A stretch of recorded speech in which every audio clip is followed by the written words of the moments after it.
যে বান্দাটি সুখে দুঃখে শান্তিতে অশান্তিতে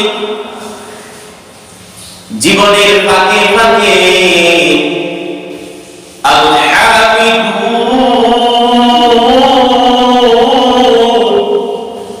আল্লাহর প্রশংসা করে ওই বান্দা বান্দিটাকে কাল কিয়ামতের ময়দানে আল্লাহ রাব্বুল আলামিন দেখে জান্নাতি কাতারের প্রথম সারিতে দাঁড় করিয়ে দিবেন। যে বান্দা বান্দি সুখে দুঃখে শান্তিতে অশান্তিতে জীবনের ফাঁকে সর্ব অবস্থায় কার প্রশংসা করে? আল্লাহর প্রশংসা। যখন বান্দাটা আল্লাহর প্রশংসা করে ওই বান্দাটার প্রতি কে রাজি খুশি হয়ে যায়? একটু জুড়ে বলো, আল্লাহ। কে রাজি খুশি হন? সন্দেহ আছে? মনে হয় সন্দেহ আছে, সেই জন্য বলতে ইতস্ততা করতেছে। কোন সন্দেহ আছে? সন্দেহ ছাড়া প্রশংসা করতে হবে কার? একমাত্র আল্লাহ রাব্বুল আলামিনের প্রশংসা। এই বান্দা বান্দি সুখে দুঃখে শান্তিতে অশান্তিতে জীবনের ফাঁকে ফাঁকে আল-হামিদু আল্লাহ প্রশংসা করবে। ওই বান্দা বান্দিটাকে আল্লাহ রাব্বুল আলামিন কাল কিয়ামতের ময়দানে ডেকে ডেকে জান্নাতি কাতারের প্রথম সারিতে দাঁড় করিয়ে দিবেন। বিখ্যাত মুহাদ্দিস আব্দুল্লাহ ইবনে মুবারক রাহমাতুল্লাহি আলাইহি যার বর্ণনা বিভিন্ন হাদিসের কিতাবে উল্লেখ আছে। আব্দুল্লাহ ইবনে মুবারক রাহমাতুল্লাহি আলাইহি তিনি এমন একজন মানুষ ছিল যে বিভিন্ন হাদিসের কিতাবে তিনার নামটা উল্লেখ আছে। সে আব্দুল্লাহ ইবনে মুবারক রাহমাতুল্লাহি আলাইহি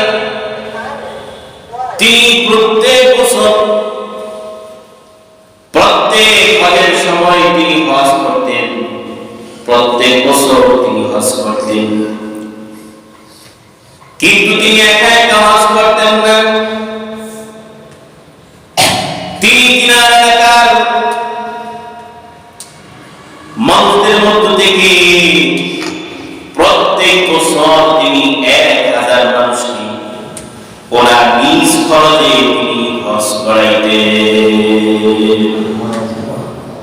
তিনি একা হজ করতেন। প্রত্যেক বছর তিনার নিজ খরচে 1000 মানুষকে, তিনার এলাকার 1000 মানুষকে তিনি হজ করাইতেন, হজে নিয়ে যেতেন। সে আব্দুল্লাহ ইবনে মুবারক রাহমাতুল্লাহি আলাইহি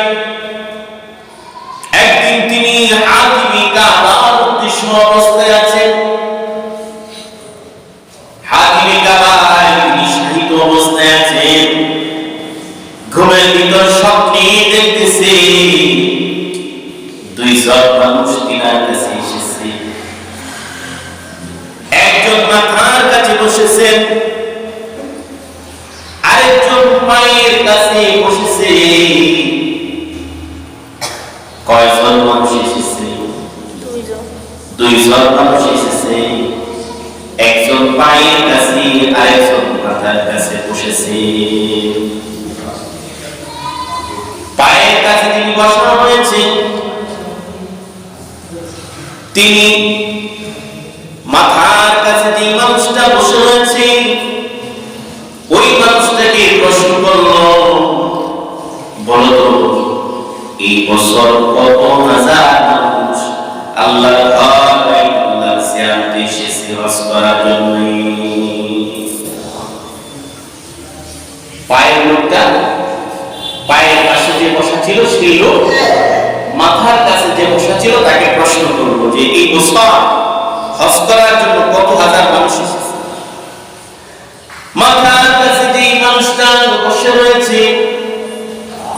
সেই মানুষটা জবাব দেয়, এই বছর আল্লাহর ঘর জিয়ারত করার জন্য, বাইতুল্লাহ জিয়ারতের জন্য 6 লক্ষ মানুষ আল্লাহর ঘরে এসেছে। কয় লক্ষ মানুষ? 6 লক্ষ মানুষ হজ করার জন্য এবছর এসেছে।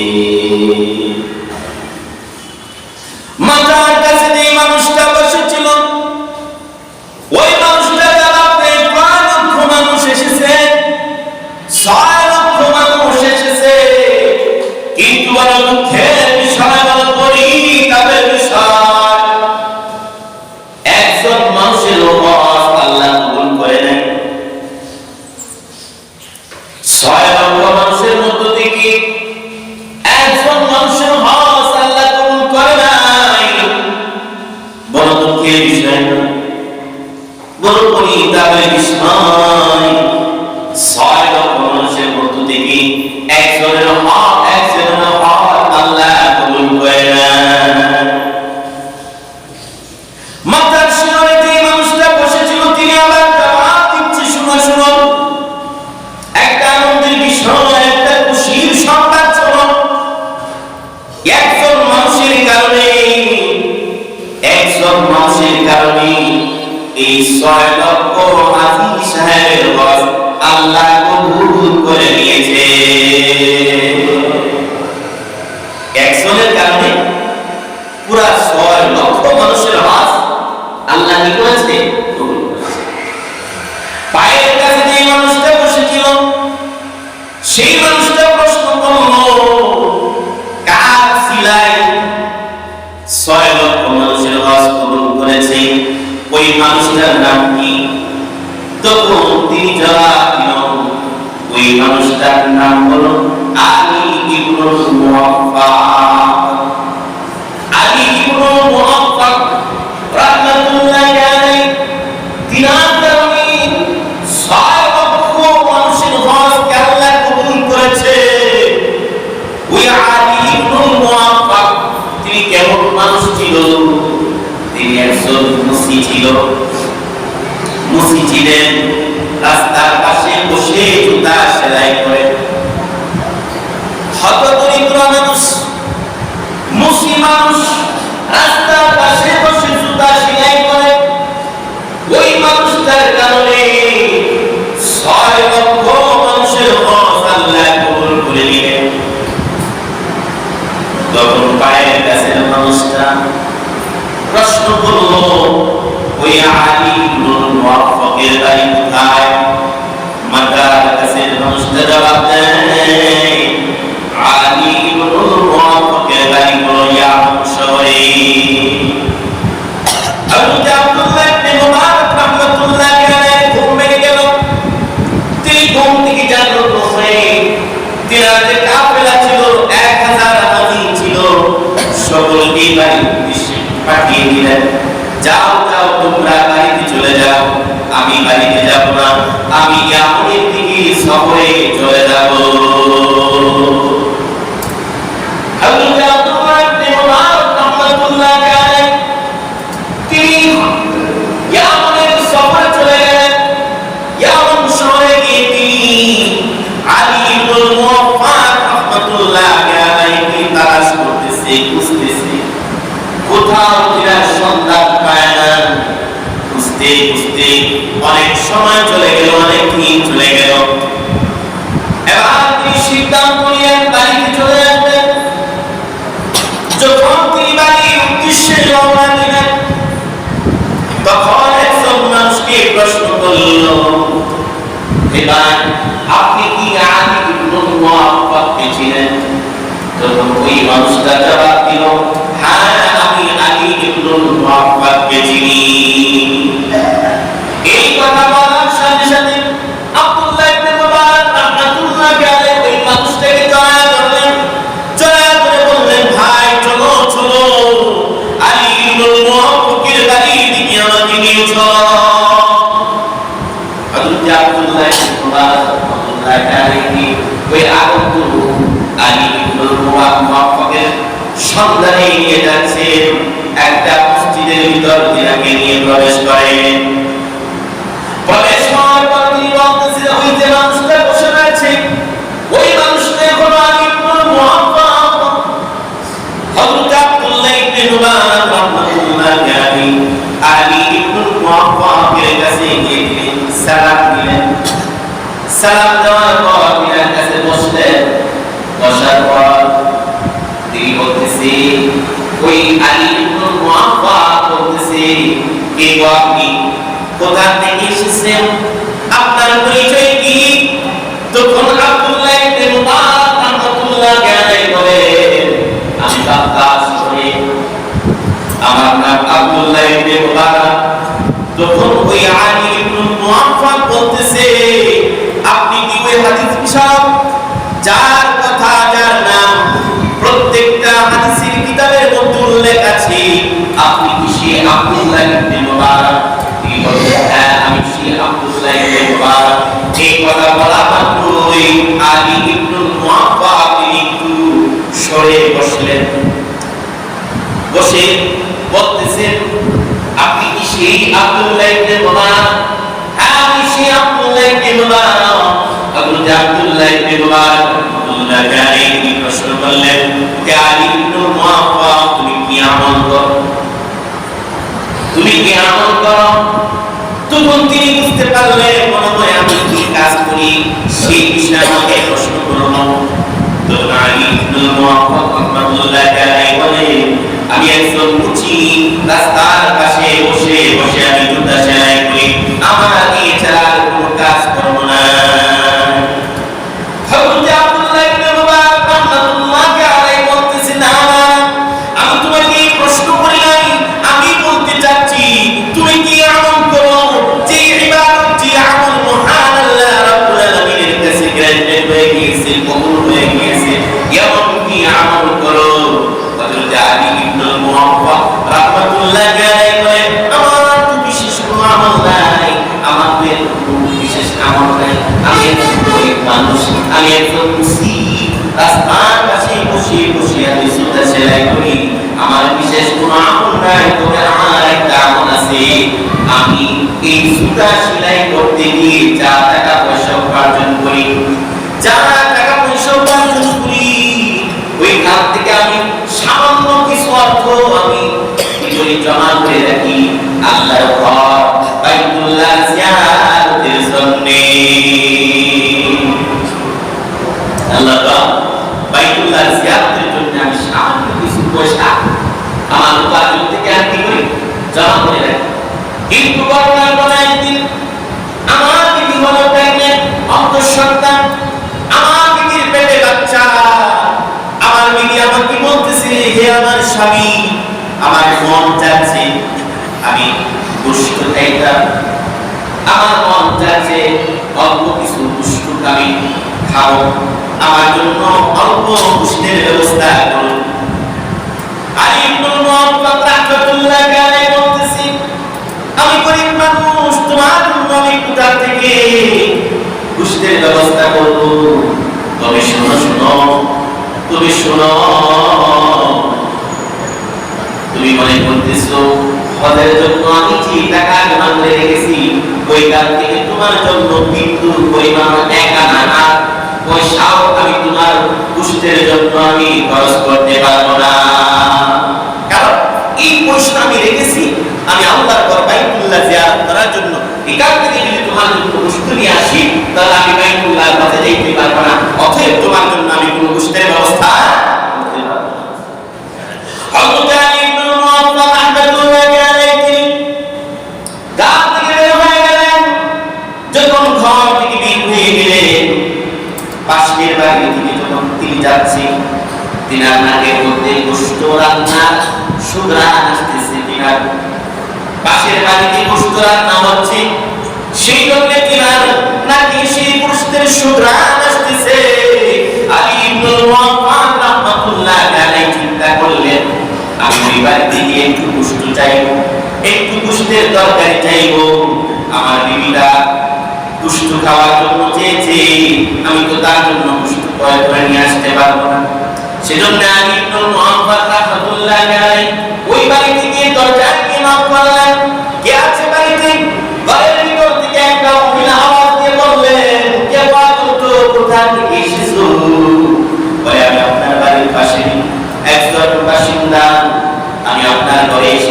জন্য আপনার ঘর থেকে গোশতের সুগন্ধ বের হয়ে আসতেছে, সেজন্য আপনার বাড়িতে এসেছি। আমার বিবি অন্তর সন্তান, আমার বিবি পেটে, আমার বিবি বাচ্চা হবে, আমাকে আমার বিবি গোশত খাওয়ার জন্য বলেছিল, কিন্তু গোশত আনার মতো আমার কাছে সামর্থ্য নেই। সেজন্য আপনার ঘরে এসেছি। যেহেতু গোশত পাকাচ্ছে, অল্প এক টুকরা বা দুই টুকরা গোশত আমাকে দিয়ে দেন। ঘরের ভিতর থেকে আওয়াজ আসতেছে, না এই গোশত তোমাকে দেওয়া যাবে না, এই গোশত তোমাকে দেওয়া যাবে না। আলী ইবনুল মুহাম্মদ রাহমাতুল্লাহ আলাইহি বলে, কেন দেওয়া যাবে না? এই গোশত তোমার জন্য হারাম, আমাদের জন্য এই গোশত হারাম। এমন গোশত রান্না করা হচ্ছে যে গোশত তোমার জন্য হারাম, আমার জন্য কি হালাল। আলী ইবনুল মুহাম্মদ বললেন, কেমন কথা? গোশত আপনার জন্য হালাল, আমার জন্য হারাম, এটা আমি বুঝতে পারলাম না। ঘটনা খুলে বলুন। আলী ইবনুল মুহাম্মদ কি ঘটনা খুলে বলতেছে, শুনো শুনো, আমি একজন বিধবা নারী, আমার 5টা সন্তান আছে। আমার স্বামী মারা যাওয়ার পর সন্তানগুলো নিয়ে বড় কষ্টের মধ্যে আছি, আমি বড় কষ্টের মধ্যে আছি। ঘরে কোনো খাবার নাই, 2-3 দিন যাবত কোনো খাবার নাই। আমার সন্তানগুলো মাটির মধ্যে যেরকম একটা মাছ টানে তুললে যেরকম লাফাইতে থাকে, আমার সন্তানগুলো ক্ষুধার জ্বালা সেরকম ভাবে লাফাইতেছে।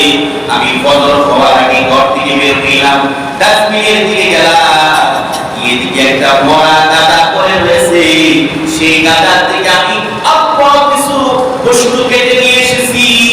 কারণ আমার সন্তানের মুখে যদি সকালবেলা খাবার না দেই, তাহলে আমার ঘর থেকে দুধ-দাদা 5টা মানুষ লাশ হয়ে বের হয়ে যাবে। সেজন্য তোমাকে বলেছি, এই গোশত তোমার জন্য হারাম, আমার জন্য হালাল। কারণ যার বাঁচানোর জন্য সবটা হারাম, হারামটাও অল্প কিছু খাওয়া যাবে। এরা হযরত আলী ইবনে মুহাম্মদ রাহমাতুল্লাহ আলাইহি বলতেছেন, না এটা কখনো সম্ভব হতে পারে না। মাগো আপনি একটু অপেক্ষা করুন। আর গোশত দেখছি না, আলী ইবনে মুহাম্মদ নিয়ে সেটাকে ফেলে দিয়ে তিনি বাজারে চলে গেলেন। বলতেছি একটু অপেক্ষা করুন। ওই আলী ইবনে মুহাম্মদ যে অর্থ জমিয়েছিল হজ করার জন্য, ওই অর্থ অনুমতি তাদের জন্য বাজার সদাই করে সেই বিধবা নারী ঘরে, প্রতিবেশীর ঘরে সে খাবার দিয়ে দিল। এবং ওই হজের কাফেলা কি বললো, আমি হজে যাইতে পারবো না, আমার সমস্যা। এই ঘটনা কাকে শোনাইতেছিল? হযরত আব্দুল্লাহ ইবনে মুবারক রাহমাতুল্লাহ আলাইহি শোনাইতেছিল। আর আব্দুল্লাহ ইবনে মুবারকের চোখ দিয়ে মুক্তার দানার মতন চোখের ফোঁটার পানিগুলো পড়তেছিল। প্রতিপত্রী একজন আগত চলে আসলো, আসিয়া বলতেছে, হে আলী ইবনে মুহাম্মদ, তোমার কোনো আন্দাজ নাই, তোমার কোনো বিচার নাই, তুমি এটা কেমন কাজ করলে? আলী ইবনে মুহাম্মদ আশ্চর্য হয়ে গেল। ওই মানুষটা, সেই মানুষটাকে, যে মানুষটা হজ করে বাড়িতে আসছে, আসিয়া বলতেছে, তোমার কি আন্দাজ নাই, তোমার কি বিবেক নাই, তোমার এই সারা এই ব্যাগ আমার সামনে কেন ফেলে রেখে এসেছো? একসাথেই তো দোয়া করেছি, একসাথেই তো রবি জামা করেছি, একসাথেই তো সাই করেছি, একসাথেই তো কুরবানি করেছি, একসাথেই হজ করেছি, একসাথে বিদায় তওয়াফ করেছি। বিদায় তওয়াফের পর তোমার সামনে কেন আমার সামনে রেখে তুমি বলছিলা, তুমি বলেছিলে সামনাগুলো রাখেন, আমি আসতেছি। এই আলী ইবনে মুহাম্মদ রাহমাতুল্লাহ আলাইহি তার প্রতিবেশীকে সাহায্য করার কারণে, প্রতিবেশীকে সাহায্য সহযোগিতা করার কারণে হজে যাইতে পারে নাই। কিন্তু মহান আল্লাহ রাব্বুল আলামিন তার একটা আকৃতি বানায়া হজ করায়া ওই মানুষটা বলতেছে, তোমার ব্যাগ, তোমার সামান আমার সামনে রাখছো, রাখার পর তুমি চলে গেছো। যোহর পর্যন্ত তোমার জন্য অপেক্ষা করেছি, আসর পর্যন্ত অপেক্ষা করেছি, মাগরিব পর্যন্ত অপেক্ষা করেছি, এশা পর্যন্ত অপেক্ষা করেছি, তোমার সন্ধান নাই। একদিন, 2 দিন, 3 দিন হয়ে গেল, তোমার কোনো সন্ধান নাই। নাও নাও তোমার ব্যাগ, তোমার পোটলা তুমি রাখো। আর আলী ইবনে মুআফফাক রাহমাতুল্লাহ আলাইহি ব্যাগ খুললেন, ব্যাগ খুলে দেখে পুরা ব্যাগটা টাকায় ভরপুর হয়ে আছে। সুবহানাল্লাহ। এবং এখানে একটা চিঠি রয়ে গেছে, হে আলী ইবনে মুআফফাক, তোমার প্রতিবেশীকে তুমি সাহায্য করার কারণে আমি আল্লাহ খুশি হয়ে গেছি এবং 6 লক্ষ হাসিন হজকে আমি কবুল করেছি এবং তোমার এখানে যে টাকা পয়সা দিয়েছি এই টাকা পয়সা দিয়ে তুমি আবার পুনরায় হজ করতে পারবে। এই ঘটনার দ্বারা কি বুঝতে পারলেন? আপনার প্রতিবেশী এমন প্রতিবেশী রয়েছে যাদের খবর নিচ্ছেন না, অথচ তার কষ্টে কি করতেছে, দিন কাটাচ্ছে। একজন প্রতিবেশীর খবর নেওয়ার কারণে, সাহায্য করার কারণে 6 লক্ষ মানুষের হজ কবুল হয়েছে এবং তার জন্য রিজিকের দরজা খুলে গিয়েছে। আল্লাহ নবীর সামনে সরকার জিবরাইল আমার কাছে যতবার এসেছে ততবারই বলেছে, ইয়া রাসূলুল্লাহ, প্রতিবেশীর প্রতি আপনি লক্ষ্য রাখুন, প্রতিবেশীর হক আপনি আদায় করুন। আল্লাহর নবী ভয় পাচ্ছে না জানি প্রতিবেশীর হক আল্লাহ খরচ করে দেন। আল্লাহ ইমাম বুখারী রাহমাতুল্লাহ আলাইহি তিনার কিতাবের মধ্যে উল্লেখ করেন, হযরত হাসান রাদিয়াল্লাহু তাআলা মুকে প্রশ্ন করা হলো প্রতিবেশী কাদেরকে বলা হয়? তখন হযরত হাসান রাদিয়াল্লাহু তাআলা বলেন, তোমার বাড়ি থেকে সামনের দিকে 40 বাড়ি, ডান দিকে 40 বাড়ি, বাম দিকে 40 বাড়ি, পিছনে 40 বাড়ি, এগুলা হলো তোমার প্রতিবেশী। এগুলা হক আদায় করতে হবে। আল্লাহ নবী বিশ্বনবী সরকার তোমরা যদি তোমাদের রিজিকের ব্যবস্থা করতে চাও এবং হাত বাড়াইতে চাও, তাহলে তোমরা প্রতিবেশীর হক আদায় করো। সমাজের মধ্যে এক শ্রেণীর মানুষ আছে, এরা প্রতিবেশীর হক আদায় তো দূরের কথা, আত্মীয় স্বজনের হক আদায় করে না, ঠিক কিনা? আত্মীয় স্বজনের হক আদায় করে না। কেউ যদি আদায় করতে চায়, তোর বেলা কি দরকার? আত্মীয় স্বজন কাদেরকে বলা হয়? যারা রক্তের আত্মীয় স্বজন, ভাই বোন, চাচা চাচি, ভাগিনা ভাগিনী, এরা হলো আপনার রক্তের আত্মীয় স্বজন। এদের হক আদায় করতে হবে, বোনের হক আদায় করতে হবে। সমাজের মধ্যে এরকম এক শ্রেণীর মানুষ আছে না, মানুষ নামে কলঙ্ক। কেউ যদি প্রতিবেশীর হক আদায় করতে চায়, আত্মীয় স্বজনের হক আদায় করতে চায়, তারা বাধা দেয় না। বলে তোর বোনকে 20 ঘন্টা সম্পত্তি পাইব, কি দরকার 20 ঘন্টা দেওয়া, 5 ঘন্টা দিয়ে বিদায় করে দিন। এরকম আছে না? তাহলে প্রতিবেশীর হক আদায় করতে হবে, আত্মীয় স্বজনের হক আদায় করতে হবে। সেই ব্যক্তি প্রতিবেশীর হক আদায় করবে না, আত্মীয় স্বজনের হক আদায় করবে না, রাসূল বলেন তার নামাজ রোজা কোনো কিছুই কবুল হবে না, তার হজ, তার ইবাদত বন্দেগী কোনো কিছুই কবুল হবে না। আল্লাহ নবী বিশ্বনবী সরকারে দু আলম বলেন, মান ওয়াসাহু ওয়াসাহুল্লাহ, মান কাতাআহু কাতাআহুল্লাহ। যে ব্যক্তি আত্মীয় স্বজনের সাথে সম্পর্ক রাখবে, প্রতিবেশীর সাথে সম্পর্ক রাখবে, সে আল্লাহর সাথে সম্পর্ক রাখবে। যে মানুষটা প্রতিবেশী আত্মীয় স্বজনের খবর নেবে না, তাদের সাথে যোগাযোগ করবে না, তাদেরকে ভালোবাসা দেখাইবে না, আল্লাহ নবী বিশ্ব নবী বলেন তাদের সম্পর্ক কোনদিন আল্লাহর সাথে হতে পারে না, ঠিক না? আল্লাহ তাআলা আমাদেরকে সকলকে আত্মীয় স্বজন এবং প্রতিবেশীর খবর এবং তাদের হক আদায় করার তৌফিক দান করুন। আমিন। ওয়া আখিরু দাওয়ানা।